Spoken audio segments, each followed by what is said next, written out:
नमस्कार मित्रों, आपका स्वागत है ज्ञान विद्यालय चैनल पर। आज हम बात करेंगे कंप्यूटर मेमोरी के बारे में। कंप्यूटर मेमोरी के टॉप प्रश्नों के बारे में। तो सबसे पहले बात करते हैं पहले प्रश्न की, जिसमें लिखा है कि कंप्यूटर के पितामह कहलाते हैं, यानी कि कंप्यूटर के पितामह कौन कहलाते हैं। पहला ऑप्शन है ब्लेज पास्कल, दूसरा है चार्ल्स बेबेज, डॉक्टर हेनरी, और डी है डॉक्टर हरमन हेथेरिथ। तो इन चारों में से बताना है कि कंप्यूटर के पितामह कौन कहलाते हैं।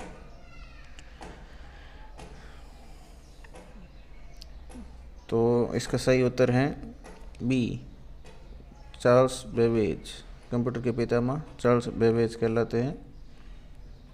तो दूसरा प्रश्न है, भारत में सर्वप्रथम सुपर कंप्यूटर परम का निर्माण करने वाली संस्था है, यानी कि उस संस्था का नाम बताना है जिसने सुपर कंप्यूटर जिसका नाम है परम उसका निर्माण किया है। जिसमें ऑप्शन है ए है बार्क, बी है सी डैक, सी नंबर पर लिखा है सी डॉट, और डी नंबर पर IIT मुंबई। यानी कि इन चारों में से हमें बताना है कि कौन सी ऐसी संस्था है जिसने सुपर कंप्यूटर जिसका नाम परम है उसका निर्माण किया है। तो इसका सही उत्तर है C DAC, B answer right है। आगे देखते हैं तीसरा प्रश्न। तीसरा है सबसे तेज़ गणना करने वाले कंप्यूटर हैं, यानी कि इन चारों में से बताना है कि सबसे तेज़ गणना करने वाला कंप्यूटर कौन सा है। तो एक नंबर पे है मेन फ्रेम कंप्यूटर, बी है माइक्रो कंप्यूटर, सी है मिनी कंप्यूटर, और डी है सुपर कंप्यूटर। तो इन चारों में से सबसे तेज़ गणना करने वाला कंप्यूटर है सुपर कंप्यूटर। डी ऑप्शन इसका सही है। चौथा प्रश्न देखिए, फ्लॉपी डिस्क का उदाहरण है, यानी कि इन चारों में से फ्लॉपी डिस्क कौन सी है। तो ए पर लिखा है रैम, बी है रोम, तीसरा है ऑक्सिलियरी भंडारण युक्ति, या फिर इन चारों में से सभी, उक्त सभी। तो इसका सही उत्तर है ऑक्सिलियरी भंडारण युक्ति, यानी कि फ्लॉपी डिस्क हैं जो ऑक्सिलियरी भंडारण युक्ति कहलाती हैं। आगे पांचवा प्रश्न है पर्सनल कंप्यूटर कंप्यूटर की किस श्रेणी से संबंधित हैं, यानी कि जो हम PC इस्तेमाल करते हैं वो किस कंप्यूटर की किस श्रेणी के अंतर्गत आता है। तो ऑप्शन ए है mini computer, man computer, micro computer, या सुपर कंप्यूटर। यानी कि जो हम पर्सनल कंप्यूटर घरों में इस्तेमाल करते हैं PC, वो कंप्यूटर किस श्रेणी का है। तो इसका सही उत्तर है माइक्रो कंप्यूटर श्रेणी का है। छठा प्रश्न है रैम संचित करता है, यानी कि रैम क्या संचित करता है, प्रोग्राम को, डाटा को, या प्रोग्राम और डाटा दोनों को, या ऑपरेटिंग सिस्टम को। तो इन चारों में से बताना है कि रैम क्या संचित करता है। तो इसका सही उत्तर है प्रोग्राम एवं डाटा को, यानी कि रैम है जो प्रोग्राम और डाटा दोनों को ही संग्रहित कर लेता है। सातवां प्रश्न है चयनित टेक्स्ट को कट करने के लिए कौन सी कुंजी का प्रयोग किया जाता है, यानी कि जो हमने कोई टेक्स्ट है वो सेलेक्ट कर लिया है, उसको कट करने के लिए कौन सी की का इस्तेमाल करते हैं। तो पहला है Ctrl+C, Ctrl+X, Ctrl+V और Ctrl+A। तो इनमें से इसका सही उत्तर है Ctrl+X, यानी कि Ctrl+X की को जब हम दबाएंगे तो जो हमारा सेलेक्ट किया हुआ टेक्स्ट है वो कट जाएगा।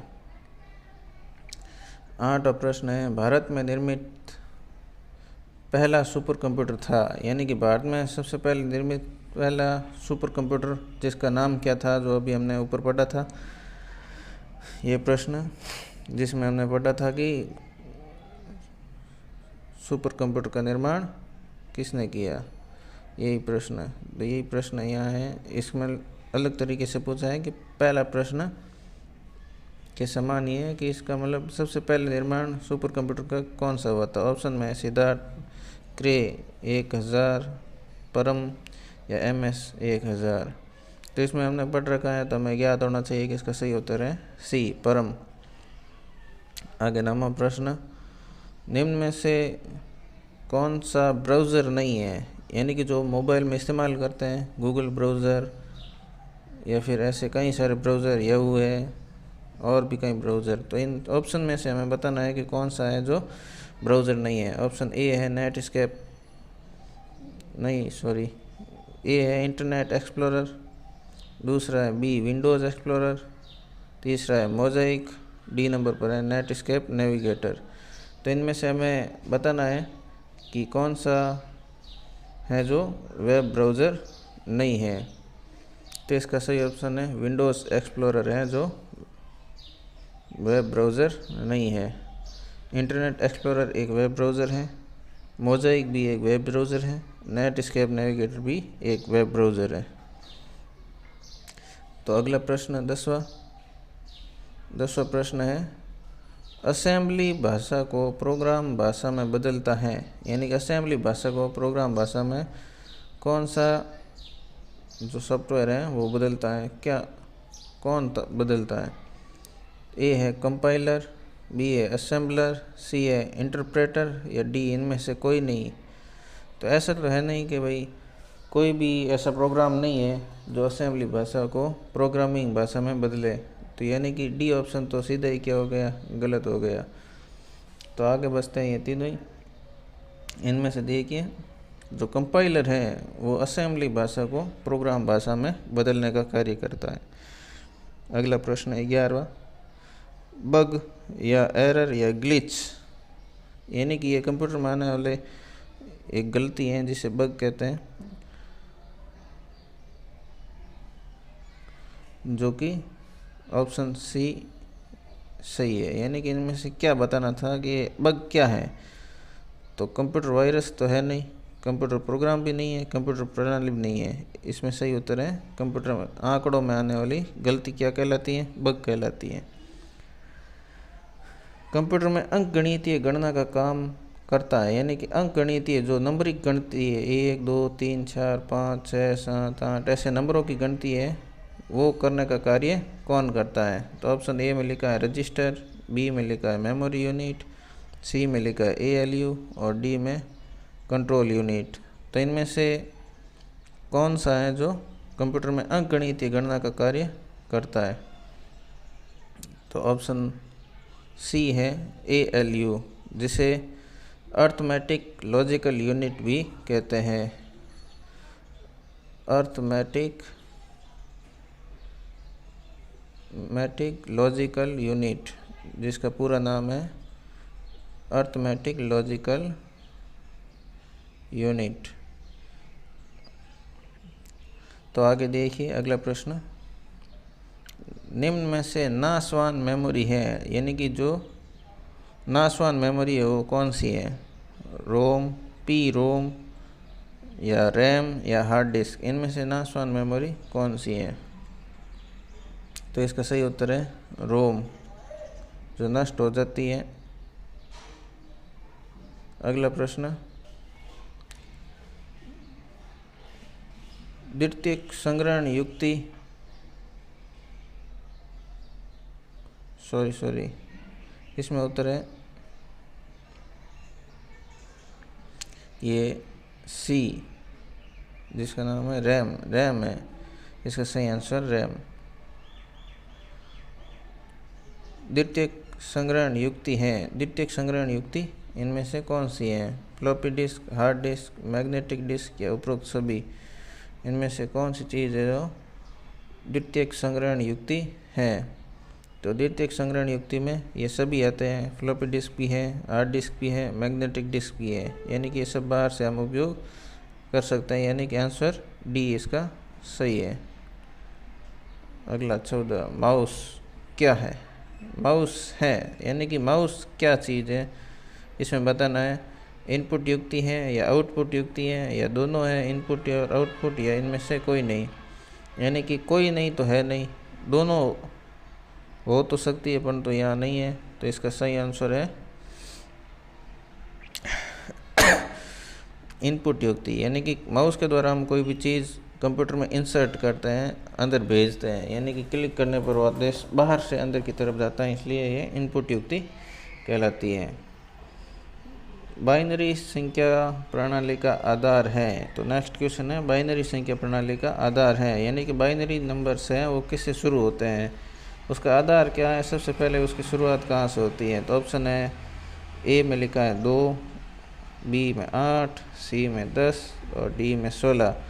तो इनमें से किस नंबर से है जो बाइनरी नंबर की शुरुआत होती है उसका आधार। तो इसका ऑप्शन ए 2 सही है, यानी कि बाइनरी नंबर है 2 से ही शुरू होते हैं। 16 प्रश्न, कर्सर को लाइन के अंतिम अक्षर पर लाने के लिए किस कुंजी का इस्तेमाल करते हैं। कर्सर को अंतिम कुंजी पर लाने का इस्तेमाल, तो इसमें ऑप्शन ए है होम की, बी है एंड की, सी कर्सर प्लस एंड की और डी है पेज डाउन की। यानी कि हम कीबोर्ड की किस कुंजी का इस्तेमाल करके कर्सर को अंतिम अक्षर पर ला सकते हैं। तो इसमें उत्तर है एंड की का इस्तेमाल करके हम कर्सर को अंतिम अक्षर पर लाने के लिए इस्तेमाल करते हैं। 17वां प्रश्न है निम्न में से क्या एक ऑपरेटिंग सिस्टम नहीं है, यानी में इनमें से हमें बताना है कि कौन सा ऑपरेटिंग सिस्टम नहीं है। तो ऑप्शन ए है MS DOS, बी है MS Office, सी है यूनिक्स और डी है विंडोज़ 98। तो इनमें से कौन सा ऑपरेटिंग सिस्टम नहीं है, यानी कि जो कंप्यूटर में ऑपरेटिंग सिस्टम का कार्य नहीं करता है। तो MS DOS है, यूनिक्स भी हैं और विंडोज़ जो चलाते हैं हम वो भी हैं, और जो MS Office है वो एक ऑपरेटिंग सिस्टम नहीं है, वो तो केवल एक सॉफ्टवेयर है। 18वां, कंप्यूटर जिस भाषा को समझता है वो है, यानी कि कंप्यूटर कौन सी भाषा को समझते हैं। जो हम कीबोर्ड से लिखते हैं वो भाषा कंप्यूटर नहीं समझता है, कंप्यूटर अपनी खुद की भाषा है, तो वो कौन सी भाषा को समझता है। तो हमें ऑप्शन से बताना है। ऑप्शन ए असेंबली भाषा, बी में लिखा है सी भाषा और सी में लिखा है मशीनी भाषा और डी में लिखा है बेसिक भाषा। तो इनमें से हमें बताना है कि कंप्यूटर कौन सी भाषा को समझता है। तो कंप्यूटर जिस भाषा को समझता है उसे कहते हैं हम मशीनी भाषा, यानी कि कंप्यूटर है जो मशीनी भाषा को समझता है। 19वां प्रश्न, जोड़ बाकी भाग एवं तार्किक कार्य संपन्न किए जाते हैं, यानी कि कंप्यूटर में जोड़ बाकी तार्किक कार्य हैं जो किसके द्वारा संपन्न किए जाते हैं। तो ऑप्शन ए है UPS द्वारा, बी है नियंत्रण इकाई द्वारा, सी है ALU द्वारा और डी उक्त सभी, यानी कि इन में से कोई नहीं, उक्त सभी में से कोई नहीं। तो अभी हमने ऊपर एक प्रश्न देखा था कि भाई जो कंप्यूटर में अंकगणितीय गणना का कार्य करता है वो कौन सा है। ये प्रश्न अभी पढ़ा था जिसमें उत्तर था ALU। तो ALU हमने बताया था अर्थमेटिक लॉजिकल यूनिट, अंकगणितीय क्रियाएं करने का कार्य।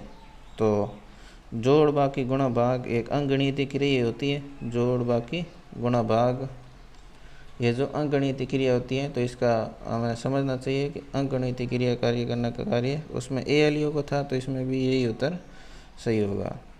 20वां और अंतिम प्रश्न, कौन सी मेमोरी गैर नाशवान है जिसे एक बार लिखा जा सकता है, यानी कि जो मेमोरी केवल एक बार ही लिखी जाती है वो वापस मिटती नहीं है कभी भी, उसके अंदर जो लिखा गया है वो वहीं रहता है। तो ऑप्शन ए है रोम, बी नंबर पर EEROM, सी नंबर पर रैम और डी नंबर पर प्रोम। तो इस तरह से इनमें से हमें बताना है कि कौन सी मेमोरी है जो गैर नाशवान मेमोरी है। तो नाशवान मेमोरी हमने बताई थी उस समय रैम, तो अब गैर नाशवान है रोम। तो इस तरह से आज के ये टॉप 20 प्रश्न पूरे होते हैं। भाग पहला है ये। अगर आप दूसरे भाग को देखना चाहते हैं तो ऊपर दिए गए आई बटन पर क्लिक करें और दूसरे भाग को देखें। अगर ये आपको वीडियो अच्छा लगे तो लाइक ज़रूर करें, सब्सक्राइब करें और आने वाले नए वीडियो को देखने के लिए बेल आइकन को ज़रूर दबाएं। धन्यवाद।